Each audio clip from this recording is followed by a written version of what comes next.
اچھا خاتمہ کیسے ہوتا ہے، اس حوالے سے 4 باتیں ترتیب کے ساتھ آپ نے ذہن میں رکھنی۔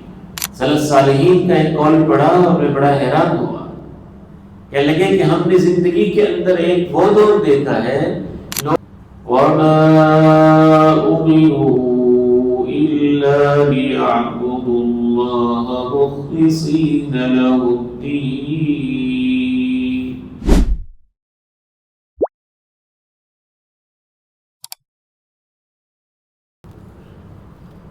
السلام علیکم ورحمۃ اللہ وبرکاتہ۔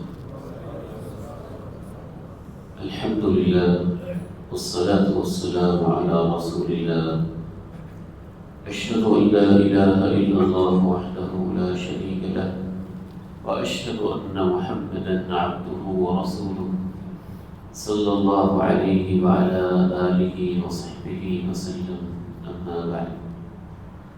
اعوذ باللہ السمیع العلیم من الشیطان الرجیم، من همزه ونفخه ونفثه، بسم اللہ الرحمن الرحیم۔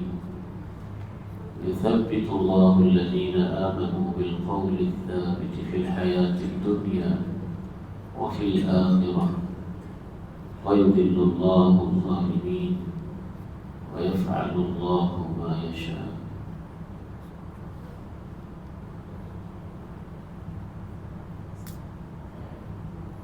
آخرت کا غم اور اس کی تیاری، موت کے لمحات سے لے کے قبر کی منزل تک، قبر کی تنہائیوں سے لے کے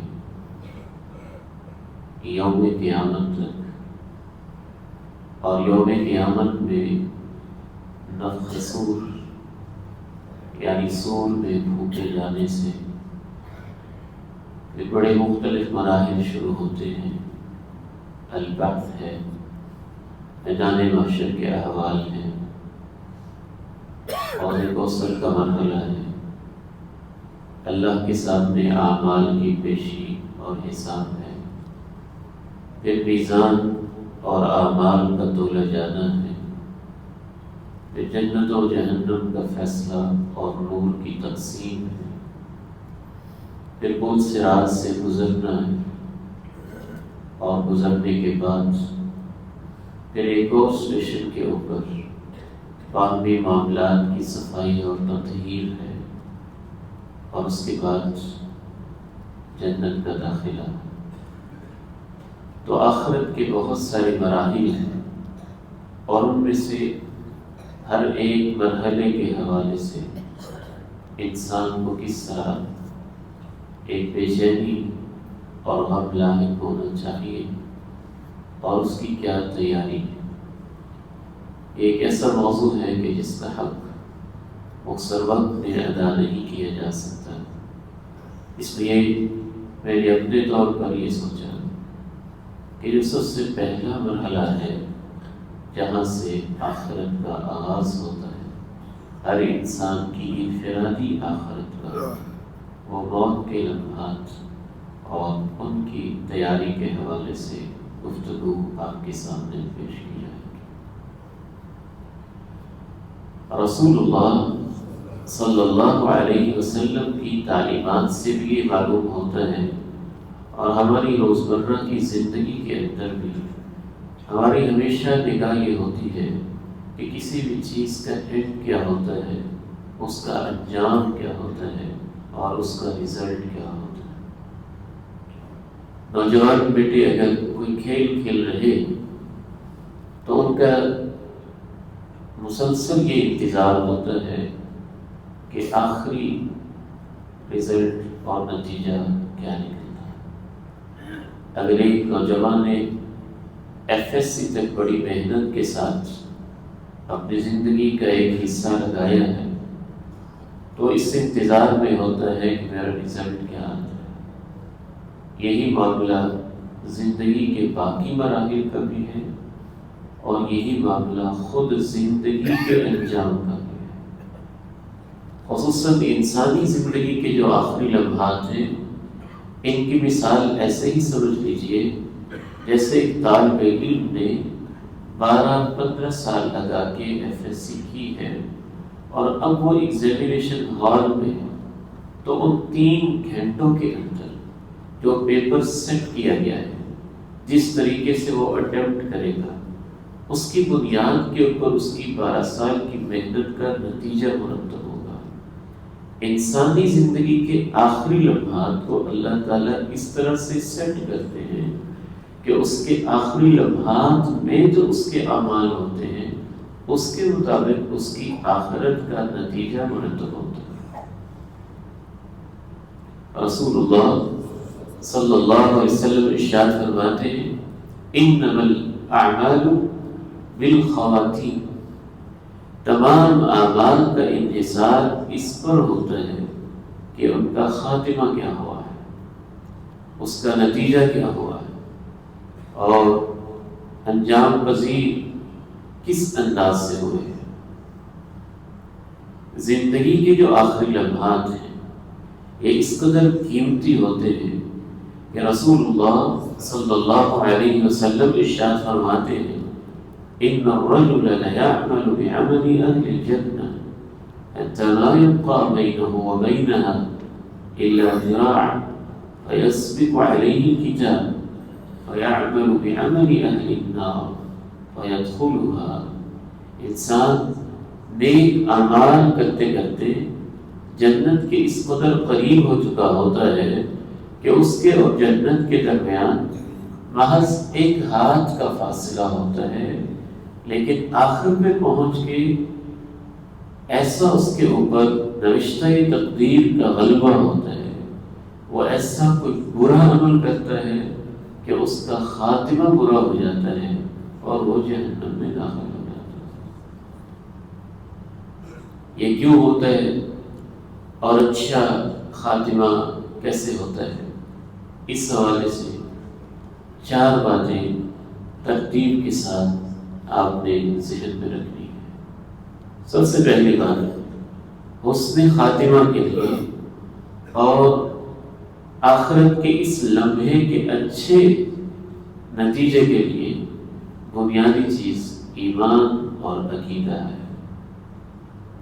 جس قدر انسان کا عقیدہ پختہ ہوگا، ایمان محکم ہوگا، یقین کامل ہوگا، اللہ پہ حسن ظن ہوگا، اللہ تعالیٰ پہ اس نے زندگی بھر توکل کیا ہوگا، جس نے اپنی زندگی ایسے گزاری کہ جب بھی اس کے ہاتھ اٹھے تو اللہ ہی کے سامنے، جھولی پھیلی تو رب کے سامنے، لب اس نے کھولے تو اللہ ہی کے سامنے عرض کی، اور پوری زندگی رب کریم سے اس نے اپنے تعلق کو استوار رکھا۔ اللہ کی عظمت اس بات پہ گواہ ہے، اللہ اتنا رحیم ہے، یہ ممکن نہیں ہے کہ مرتے ہوئے اللہ تعالیٰ اس سے بے وفائی کرے۔ وہ تو سب سے زیادہ وفا کرنے والا ہے۔ يثبت الله الذين آمنوا بالقول الثابت في الحياة الدنيا وفي الآخرة ويضل الله الظالمين ويفعل الله ما يشاء۔ اللہ جماتا ہے جو ایمان والے ہوتے ہیں، دنیا کی زندگی میں بھی اور آخرت میں، اور جن کے پاس ایمان نہیں ہوتا، ظالم ہوتے ہیں، یعنی شرک کرنے والے ہوتے ہیں، ان کو بھٹکنے کے لیے اللہ کریم چھوڑ دیتا ہے، اور اللہ وہی کرتا ہے جو وہ چاہتا ہے۔ ایک آدمی موت و حیات کی کشمکش میں رسول اللہ صلی اللہ علیہ وسلم اس کے پاس تشریف لائے اور کہا، کیف تجدک، کیا محسوس کرتے ہو؟ تو اس نے بہت خوبصورت جواب دیا۔ اس کے جواب کو سن کے حیرانی ہوتی ہے۔ ارجو اللہ واخاف ذنوبی، 2 قسم کی فیلنگز ہیں اس وقت میرے اندر۔ اگر میں اللہ کی رحمت کو دیکھتا ہوں، اس کی عنایات، اس کی محبتوں کو دیکھتا ہوں، تو امید ہی امید ہے. اگر اپنے ماضی کی کوتاہیوں کو دیکھتا ہوں تو ڈر اور خوف لگتا ہے. رسول اللہ صلی اللہ علیہ وسلم نے ارشاد فرمایا ما اجتمع فی قلب عبد مؤمن فی مثل هذا الموطن. نزا کے عالم میں اور اس کیفیت کے اندر یہ دو چیزیں جب بھی بندہ مومن کے اندر جمع ہو جاتی ہیں کہ اللہ سے امید لگائے بیٹھا ہو اور آس لگائے بیٹھا ہو اور اپنی سابقہ زندگی کی کوتاہیوں سے وہ خوف زدہ بھی ہو اور مضطرب بھی ہو، تو اللہ اس کے ساتھ یہ کرتا ہے کہ اس کے خوف کو ختم کر دیتا ہے اور اس کی امید کو پورا کر دیتا ہے. يثبت الله الذين آمنوا بالقول الثابت في الحياة الدنيا وفي الآخرة ويضل الله الظالمين ويفعل الله ما يشاء.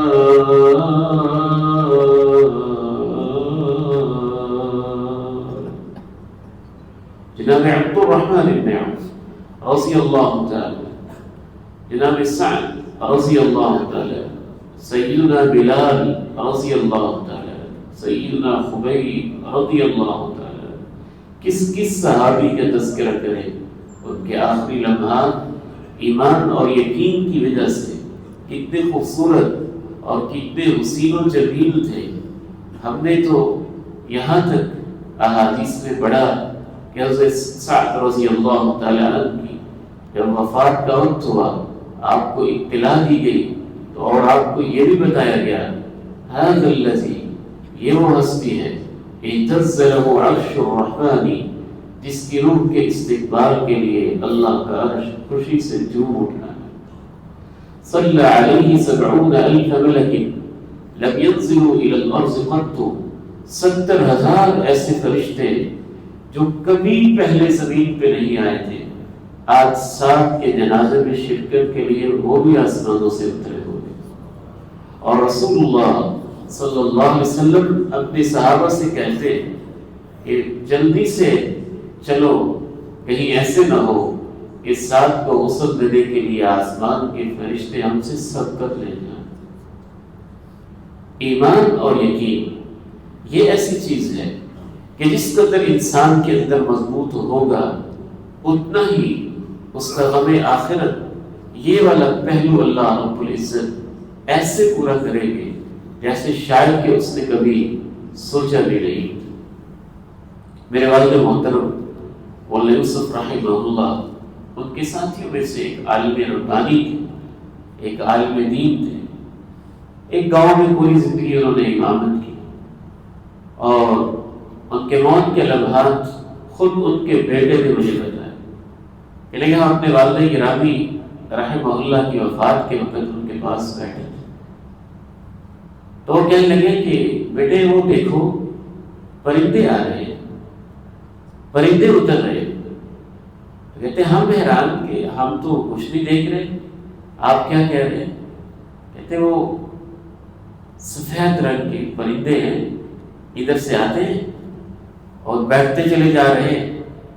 کہتے ہیں ہم ان کے پاس ہی بیٹھے تھے تو پھر کہنے لگے السلام علیکم السلام علیکم، یوں جیسے ہاتھ کے ساتھ مصافحہ کر رہے. ہم پریشان ہوئے کہ شاید شدت تکلیف کی وجہ سے ایسا کوئی معاملہ ہے.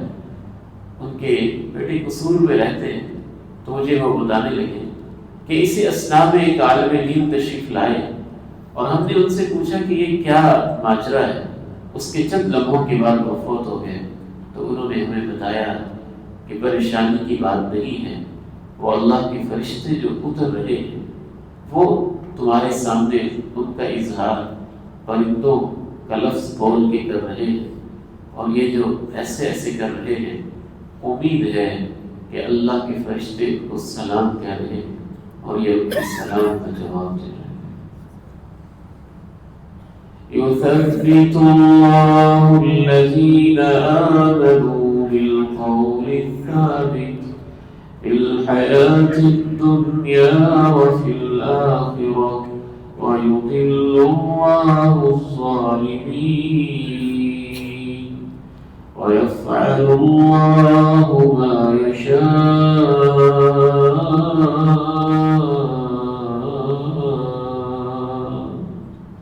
تو سب سے پہلی چیز ایمان پہ محنت، یقین پہ محنت، توکل پہ محنت. اور میں یہاں بڑے افسوس کے ساتھ آپ سے ایک اپنا احساس شیئر کرنا چاہتا ہوں. ہمارے ہاں جو ایمان والے اعمال ہیں ان کے اوپر محنت میں مسلسل کمزوری واقع ہو رہی ہے. میں یہ سمجھتا ہوں ایک حوالے سے یہ بات بجا ہے اور برحق ہے کہ آج کے دور میں حقوق العباد پر بہت زور ہے اور اس کے اوپر بڑی محنت ہے، اور خیر کی بات ہے، محنت ہونی چاہیے. لیکن مجھے خطرہ یہ محسوس ہوتا ہے کہ ایک حقوق العباد پہ محنت ہے اس ریفرنس سے کہ وہ حقوق العباد ہیں، اللہ نے وہ حق بندوں کے رکھے ہوئے ہیں، اور ایک حقوق العباد پہ محنت ہے اس پس منظر، اس بیک گراؤنڈ اور اس تصور کے ساتھ کہ وہ ہیومن رائٹس ہیں.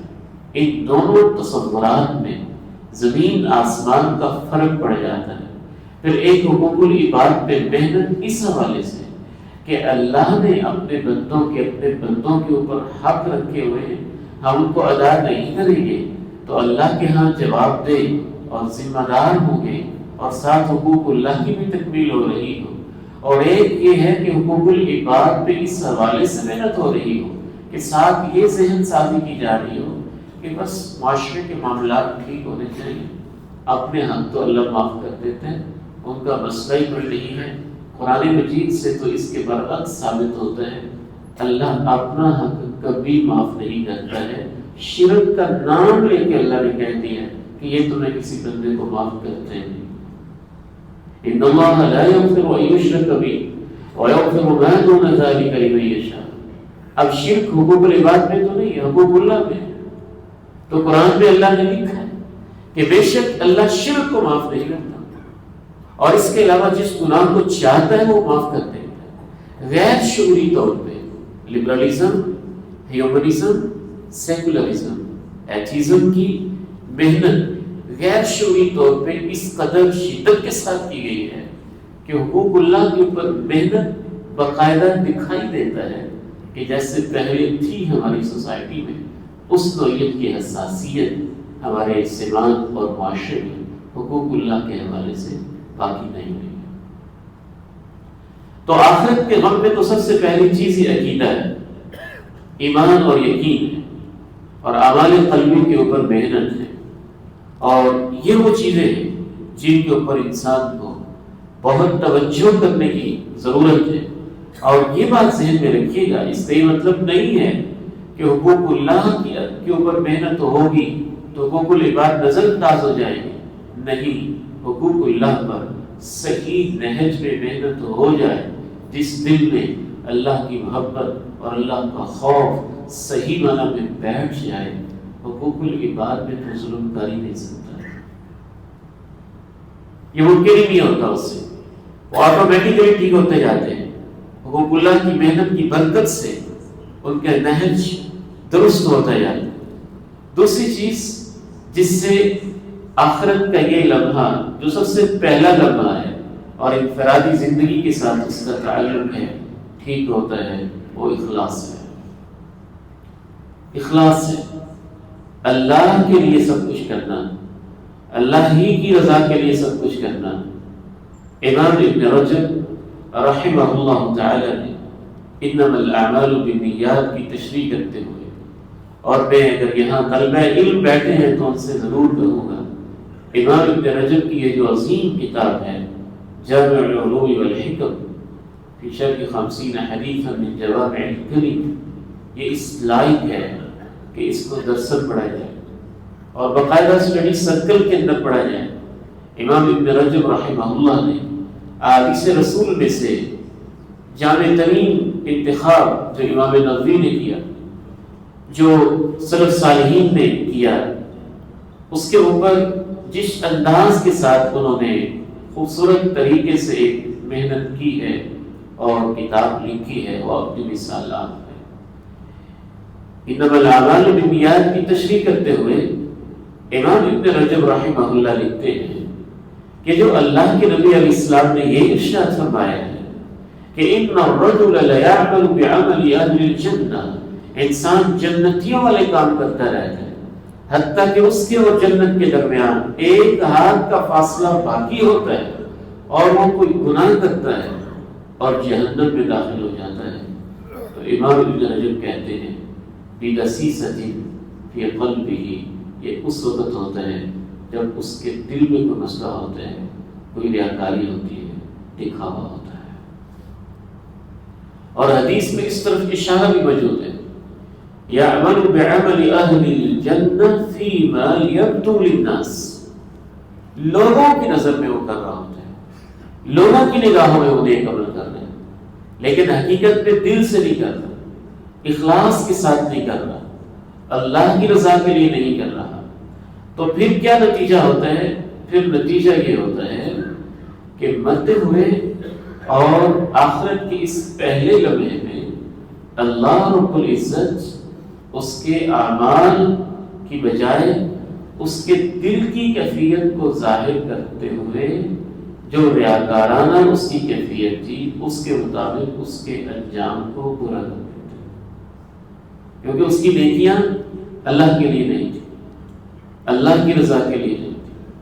والد گرامی مولانا یوسف رحمہ اللہ ان کو جنت میں اعلیٰ مقام عطا فرمائے، جب بھی وہ ان سے ملنے آتا ان کو بہت ساری دعائیں دیتے، اللہ آپ کو صحت دے، عافیت دے، زندگی دے، برکت دے، نارمل سا لیتے، لیکن جب کوئی یہ کہتا نا اللہ آپ کا خاتمہ ایمان پہ کرے تو کہتے دعا تو بیٹے آپ نے دی ہے، دعا تو آپ نے دی ہے کہ خاتمہ ایمان پہ، ہر ایک سے یہی کہتے کہ دعا کرے اللہ میرا خاتمہ ایمان پر فرمائے۔ انہوں نے مجھے ایک دفعہ نہیں 20 دفعہ واقعہ سنایا، کہتے میں حج پہ گیا تو ایک آدمی مسلسل دعا کر رہا تھا یا اللہ میرا خاتمہ ایمان پہ کرنا، خاتمہ ایمان پہ کرنا، خاتمہ ایمان پہ کرنا۔ تو میں نے ان سے پوچھا آپ نے یہ دعا بہت کی ہے بیت اللہ میں بیٹھ کے خانہ کعبہ کے سامنے رو رو کے، مجھے اس کی کوئی حکمت سمجھائیں گے؟ کہنے لگا جی میری زندگی میں ایک ایسا واقعہ ہوا ہے، اس کے بعد مجھے اندازہ ہوا ہے کہ یہ دعا کتنی ضروری ہے۔ وہی فرماتے ہیں کہ میں نے اس سے پوچھا کیا واقعہ ہوا ہے؟ کہنے لگا میرے اپنے عزیز تھا، بہت اچھا تھا، نمازی تھا، بظاہر پرہیزگار تھا، تلاوت کرنے والا تھا، جب اس کی موت کا وقت تھا ہم اس کے پاس بیٹھے ہوئے اور بہت گھبرایا ہوا، تو ہم نے حوصلہ دینے کے لیے کہا کہ آپ نے حج بھی کیا ہے، تلاوتیں بھی کی ہیں، نمازیں بھی پڑھی ہیں، پوری زندگی آپ نے بہت اچھی گزاری ہے، اور جو قرآن مجید جس پر وہ مطالعہ کیا کرتا تھا اس کا نسخہ سامنے لا کے ہم نے کہا یہ دیکھیں ماشاءاللہ پڑھ پڑھ کے آپ کا قرآن اس کے اوراق کو سیدھا ہو گئے، آپ اتنی تلاوت کرتے رہے، جیسے ہی ہم نے یہ الفاظ کہے تو کہنے لگا اس کو پیچھے لے جاؤ، پیچھے ہٹاؤ قرآن کو، یہ جھوٹا ہے، جھوٹا ہے، جھوٹا ہے۔ یہ کہتے کہتے وہ فوت ہو گیا، تو خاتمہ اس کا برا ہو گیا۔ یہ نہیں ہے کہ اللہ نے ظلم کیا ہے، اللہ تو بہت کریم ہستی ہے، بہت عظیم ہستی ہے۔ مسئلہ کیا ہے کہ اللہ نے اس کے مطابق فیصلہ کیا ہے جیسے اس کے دل کی کیفیت تھی، وہ لوگوں کو دکھانے کے لیے، ریاکاری کے لیے، منافقت کی وجہ سے، دکھاوے کے لیے اعمال کرتا رہا تھا، اس وجہ سے خاتمہ برا۔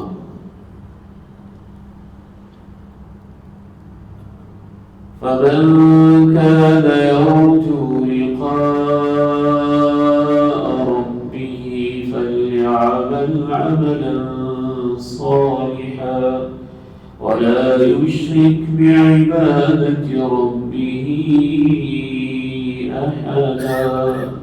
اس کو یقین نہ ہو کہ اللہ کے سامنے کھڑے ہونا ہے، وہ نیک عمل کرے اور اپنے رب کے ساتھ کسی کا حصہ نہ رکھے۔ وَمَا أُمِرُوا إِلَّا لِيَعْبُدُوا اللَّهَ مُخْلِصِينَ لَهُ الدِّينَ۔ ان کو یہی حکم ہے کہ اللہ کی عبادت کریں خالصتاً، اسی کی اطاعت اور اسی کی بندگی کی نیت سے، اخلاص اور اللہ کے لیے خالص ہو جانا۔ سلف صالحین کا ایک قول پڑھا اور میں بڑا حیران ہوا، کہنے لگے کہ ہم نے زندگی کے اندر ایک وہ دور دیکھا ہے لوگ نیکیاں کرتے تھے اور ان کو چھپاتے تھے، نیکیاں کرتے تھے اور ان کو چھپا چھپا کے رکھتے تھے۔ پھر دوسرا دور ہم نے وہ دیکھا کہ لوگ نیکیاں کرتے تھے اور اس کو ظاہر کرتے تھے، اور تیسرا دور ہم یہ دیکھ رہے ہیں کہ لوگ کرتے گناہ ہیں اور بتاتے نیکیاں ہیں، کرتے گناہ ہیں اور بتاتے نیکیاں ہیں۔ بالخصوص آج کے اس عہد میں اخلاص کو متاثر کرنے والے بہت سارے اسباب و علل اور فیکٹرز میں سے ایک خطرناک ترین سبب یہ آج کا کیمرہ اور موبائل بھی ہے۔ ظاہر ہے دعوت و تبلیغ کے لیے، خیر کے کاموں کے لیے اس کا استعمال وقت کی ایک ضرورت ہے اور شدید ترین ضرورت ہے۔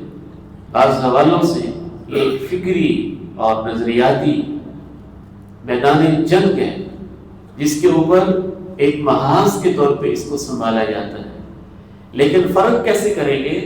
وہ کام جس کا تعلق دین کی تبلیغ سے ہے، دین کو آگے پہنچانے سے ہے، اس کی بات اور ہے، اور وہ عبادت جو آپ کی انفرادی عبادت ہے، اللہ سے دعا مانگنا ہے۔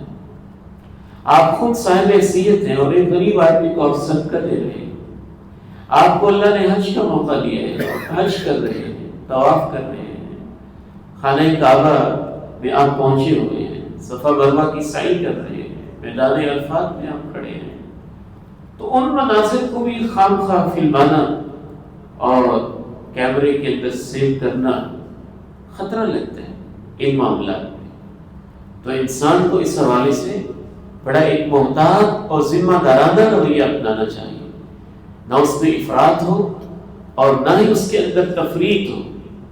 آپ حیران ہوں گے یہ سن کے، میں خود اس بات کی گواہی دیتا ہوں کہ مجھ سے ایک نوجوان نے باقاعدہ یہ سوال پوچھا اور مسجد میں بیٹھ کے پوچھا کہ میں جب تراویح پڑھنے کے لیے آتا ہوں اور میں صف میں کھڑا ہوتا ہوں تو پہلی صف پہ آ جاتا ہوں اور میرے دل کے اندر یہ خیال بھی ہوتا ہے کہ ویڈیو بن رہی ہے اور پہلی صف کے اندر میری تصویر بھی سوشل میڈیا پہ جانی چاہیے کہ میں بھی یہاں ہوں۔ کہیں اگر چھپی چھپی بھی ایسی خواہش موجود ہے تو انسان خطرے میں، بلکہ میں تو سمجھتا ہوں کہ بعض لوگ تو جیسے سائیکولوجیکل مریض ہو چکے ہوتے ہیں، انتظار میں رہتے ہیں اور ایسے ایسے اسٹنٹ اور ایسی ایسی حرکتیں ہیں کہ انسان اس کے اوپر حیران ہو جاتا ہے کہ انسانوں کو ہو کیا گیا۔ وَمَا أُمِرُوا إِلَّا لِيَعْبُدُوا اللَّهَ مُخْلِصِينَ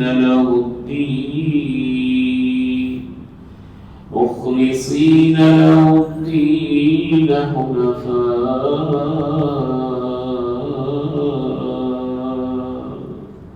لوگوں کو حکم تو یہ ہے کہ اخلاص کے ساتھ اللہ کی عبادت کریں، ہر عمل کے اندر اخلاص، ہر چیز کے اندر اخلاص۔ اس کا ایک حل یہ بھی ہے کہ ہماری زندگی میں کچھ اعمال ایسے ضرور ہونے چاہیے جن کو اللہ کے سوا کوئی نہ جانتا ہو، جیسا کہ رسول اللہ صلی اللہ علیہ وسلم نے ارشاد فرمایا، سبعۃ یظلھم اللہ فی ظلہ یوم لا ظل الا ظلہ۔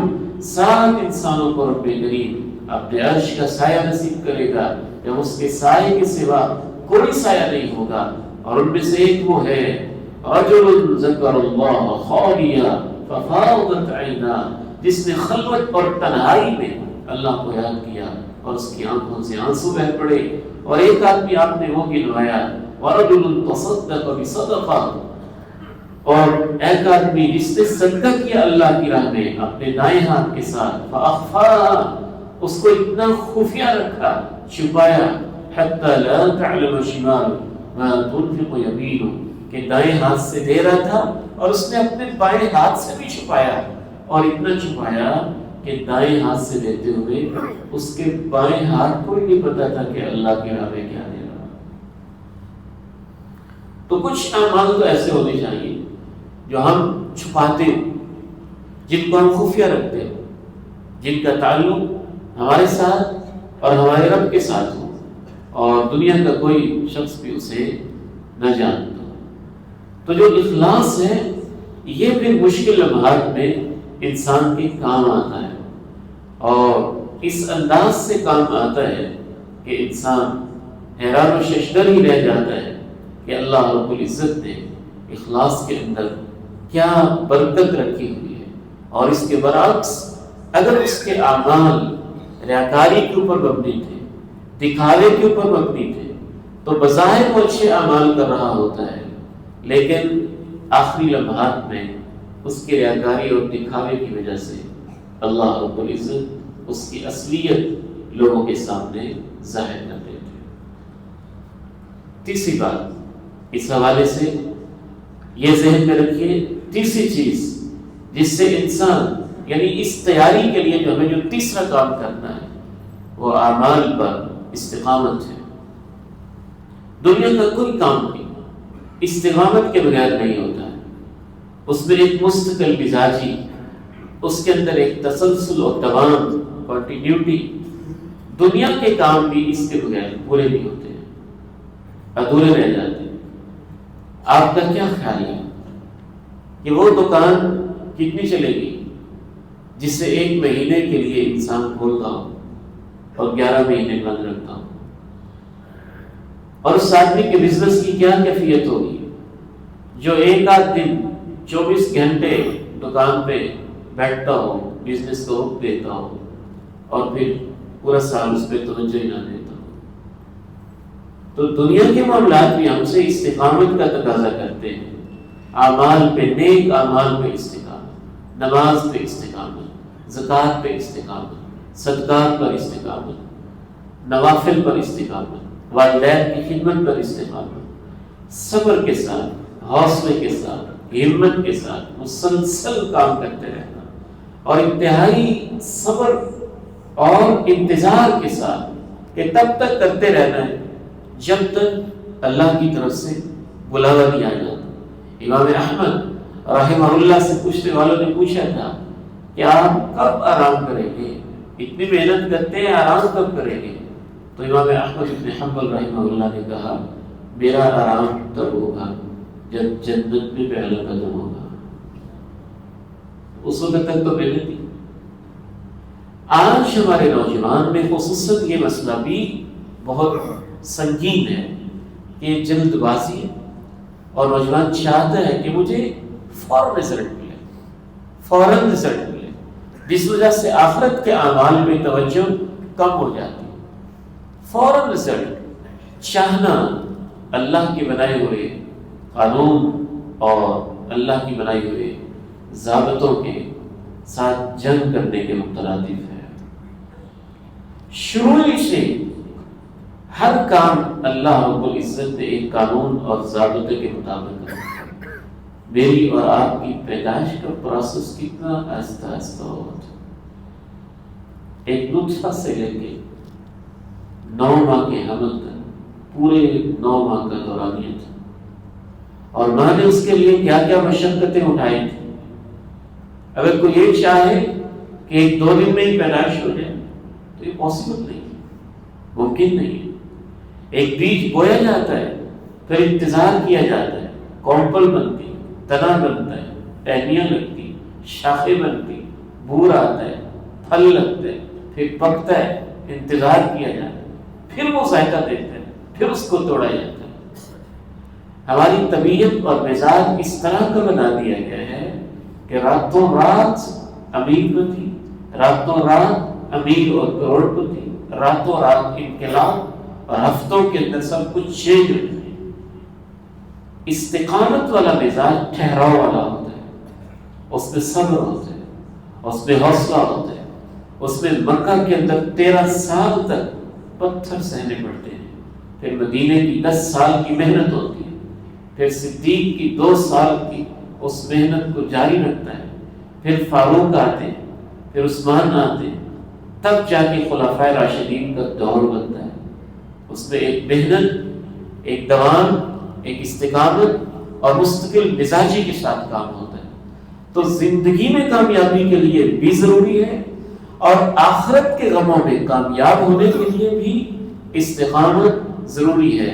جب استقامت ہوتی ہے تو پھر انشاءاللہ اللہ سے قوی امید ہے کہ اس کی روح بعد میں نکلتی ہے اور جنت کی بشارت اس کو پہلے دے دی جاتی ہے۔ ان الذين قالوا ربنا الله ثم استقاموا تتنزل عليهم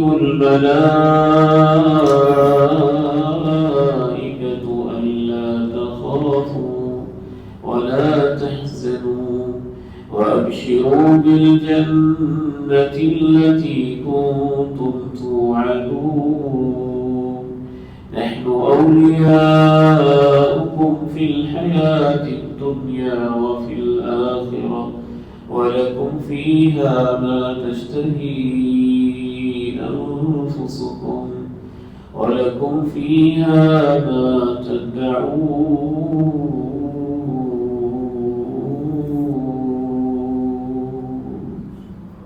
سات بشارتیں اللہ نے بیان کی ان کے لیے جو استقامت اختیار کرتے ہیں۔ مبارک ہو تمہیں، غم نہیں کرنا، جنت تمہارے انتظار میں ہے، جو چاہو گے ملے گا، جو تمہاری خواہش ہوگی وہ بھی، جو فرمائش ہوگی وہ بھی۔ یہ تو تمہاری ابتدائی میزبانی ہے، اور اس کے بعد اللہ نے کیا دینا ہے اس کا تو انسان تصور بھی نہیں کر سکتا ہے۔ آخری حصے کی طرف بڑھتے ہیں اور اس کے ساتھ میں آپ سے اجازت چاہوں۔ چوتھی چیز جس سے آخرت کا یہ لمحہ کامیاب ہوتا ہے وہ توبہ اور رجوع الی اللہ ہے۔